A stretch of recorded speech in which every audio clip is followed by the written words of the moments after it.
Kamusta mga chong? Ito yung ating Honda Click 125i version 2. Bale, itong Honda Click na to ay nabili natin last year, September 2023. At ang petsa natin ngayon ay August 21, 2020. Bale, mag-iisang taon na sa atin to mga chong, itong Honda Click na to. At medyo napabayaan ko siya, pero ngayon, papapugiin natin ulit. Uunti-untiin natin yung pagpapapogi sa kanya.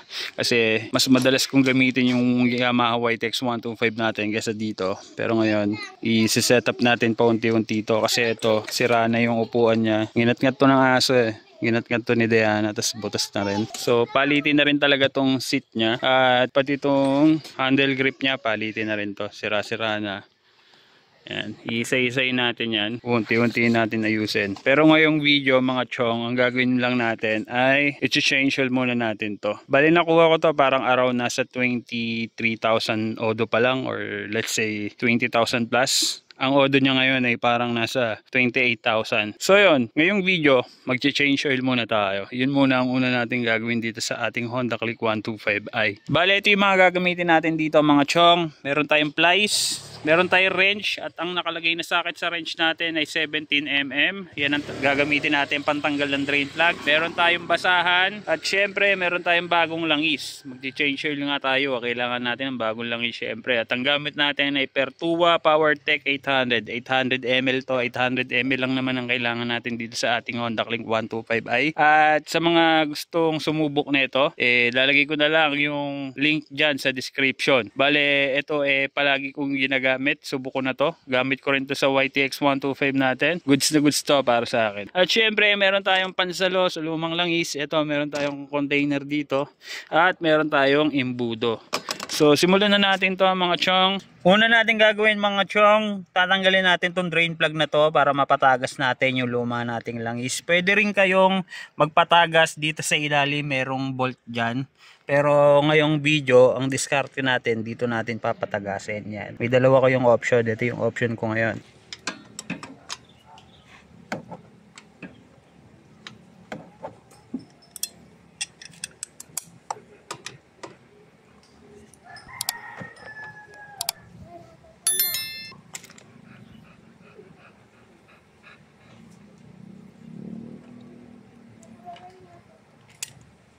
Okay mga chong, i-drain lang natin yung langis niya para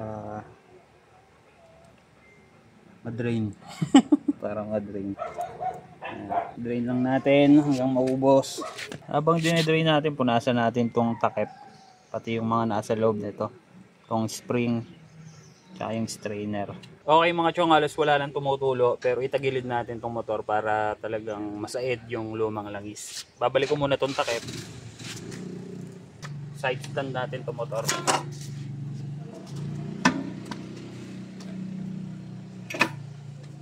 Para talagang ma-drain yung luma niyang langis. Ganun lang diskarte. Tanggalin ulit natin yung takip. Yan, para ma-drain talaga siya, tinagilid natin yung motor. Okay mga chong, pwede na natin ibalik yung takip pagka-drain natin ng lumang langis. Punas-punasan lang natin konti ito para malinis bago natin ibalik yung takip. Balik na natin to. Sigipan lang natin gamit ang kamay. Pag nasigipan na natin ang kamay, pwede na natin gamitan ng wrench. Yeah. Sa pagsikip mga chong, dapat sakto lang. Hindi sobrang sikip, hindi rin maluwag. Sakto lang dapat. Kasi pagka napasobra yung sikip nyo dito, maaaring mag-lost thread tong mga thread na nandito. Or baka mabasag pa, in worst case scenario, mabasag pa tong drain plug na to. So ayaw naman natin mangyari yun. Kaya yung pagsikip, tamang sikip lang dapat. Yung ganun lang, okay na. Ngayon naman mga chong, pwede na nating isalin tong bago nating langis. Buksan na natin tong pagsasalina natin. Tanggalin natin yung dipstick nya. Gagamitan natin ng basahan at itong plies. Itong basahan para hindi magasgasan yung ating dipstick. Yan, ganun lang. Pag naluwagan na natin, pwede na nating kamayin.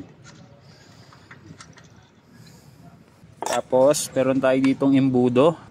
Salpak lang natin dyan. Meron pang naligaw na langgam. Buksan na natin tong bago nating langis.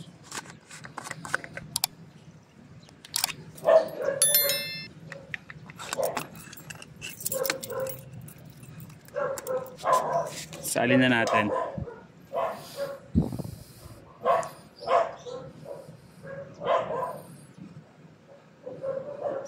Ulitin ko lang mga chong, 800 ml tong langis na isasalin natin. 800 ml lang naman ang kailangan ng ating motor. Pag sumobra kayo ng halimbawa mga 900 ml or 1 liter ang naisalin nyo, ilalabas lang din yun ng motor dun sa air filter.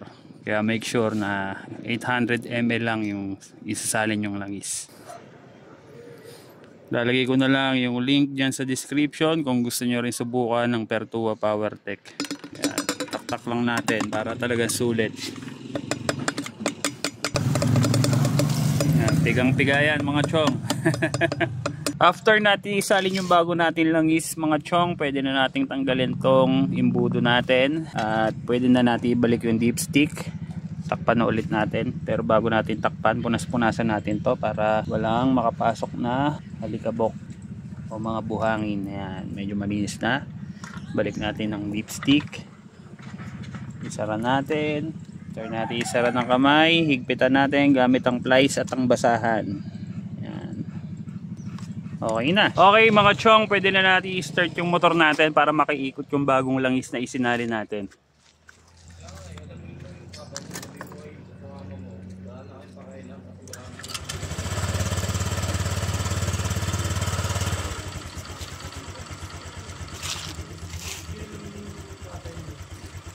Okay mga chong, dito naman tayo sa panel. Kakatapos lang natin mag-change oil, pero nandito pa rin yung oil change indicator. Tuturo ko naman sa inyo kung paano tanggalin yan.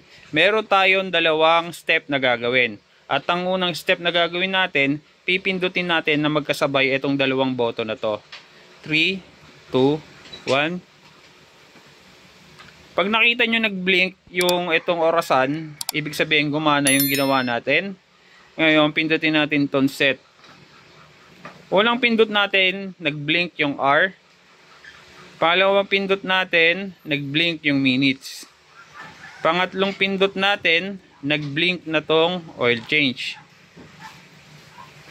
Pang-apat na pindot natin, lumabas na tong KM nya o yung odometer na nakaset up. So ako dati, nag-change oil ako every 2,000 hanggang every 3,500. Kayo, diskarte nyo kung tuwing kailan kayo nagpapalit ng langis, kung every 1,500 ba o kung every 4,500. Nasa sa inyo yan, diskarte nyo na yan mga chong.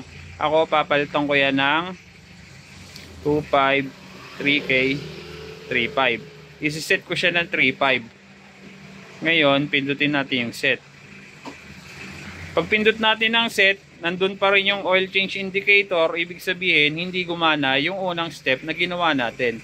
Pero in some cases kasi, sa ganong step, nawawala na agad tong oil change indicator na to. Ngayon, pumunta tayo sa pangalawang step natin. Papatayin muna natin tong ating panel o itong ignition. Switch off muna natin. Pagka switch off natin, pindutin natin to ng mga ilang segundo.